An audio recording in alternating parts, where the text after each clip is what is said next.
প্রত্যেক দলের একটা পেটোয়া বাহিনী থাকে, সেই দলের শাসন ক্ষমতাকে রক্ষা করার জন্য এই বাহিনী তারা দল কাজে লাগায়। আজব দেশ। আমরা যখন জেলে খেটেছি 7.5 বছরের জেল, তো দফায় দফায় কারাবন্দীরা আমাদের কাছে এসে বলতো, স্যার আপনারা জেলে আসলেই শুধু কষ্টের কথা বলেন, বেরিয়ে গেলে একটু আমাদের কথা বলবেন, কি কষ্ট নিয়ে আমরা ভেতরে আছি।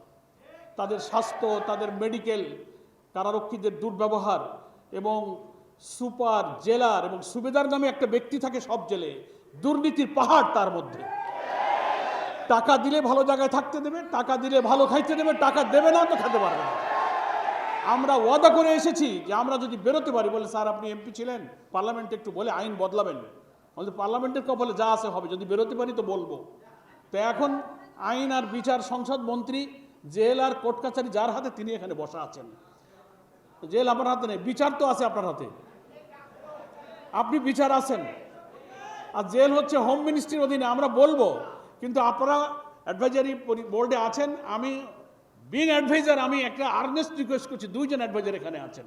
এটা আপনাদের উপদেষ্টা, আপনারা হয়তো জেল খাটার সৌভাগ্য আপনাদের হয়নি।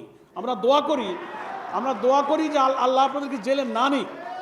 কিন্তু একজন এমপি, একজন মিনিস্টারকে কারাগারে রুলস অফ প্রেসিডেন্সি যে ডিভিশনের সুযোগটুকু দেওয়া হয়েছে, সেই ডিভিশনটাও দেওয়া হয় না। আমরা দেখেছি বহু জায়গায়, বহু সময় জেল খেটে গেলেই সুপার আমাদেরকে ডিভিশনে দিয়েছেন। এখন এই আওয়ামী দুঃশাসনের শেষ সময় কোর্টে যেতে হবে, জজ সাহেব দিবে না, হাইকোর্ট অর্ডার দিয়েছে। কারাগারের সুপার সেটা নিয়ে আবার রিটকে চ্যালেঞ্জ করে আপিল বিভাগে আমাদের সেই ডিভিশন ক্যান্সেল করার চেষ্টা করেছে। আজব দেশ। এটা তো আমার অধিকার, আমি বাদ দিলাম, আমি এমপি ছিলাম, কিন্তু সাধারণ বন্দীরা কি মানুষ না? তারা কি নূরের মতো লোক কি ফাঁসির ছেলে থাকবে? রাজনৈতিক নেতা কি ফাঁসির ছেলে থাকবে?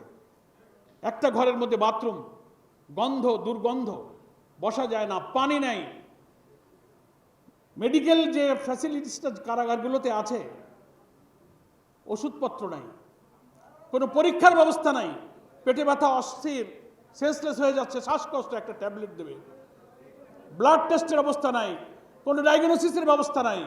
আমি মনে করি সরকারের এখনই একটা সময়, রাজনৈতিক দলের লোকেরা ক্ষমতায় গেলে, নুরুর কথাই ঠিক, প্রত্যেক দলের একটা পেটোয়া বাহিনী থাকে, এবং সেই দলের শাসন ক্ষমতাকে রক্ষা করার জন্য এই বাহিনী তারা দল কাজে লাগায়। This is the safe time. এটাই অন্তর্বর্তীকালীন সরকারের নিরাপদ সময়, দেশের জন্য, জনগণের জন্য নিরাপদে কারাবন্দীদের জন্য আপনারা কিছু করে যেতে পারবেন।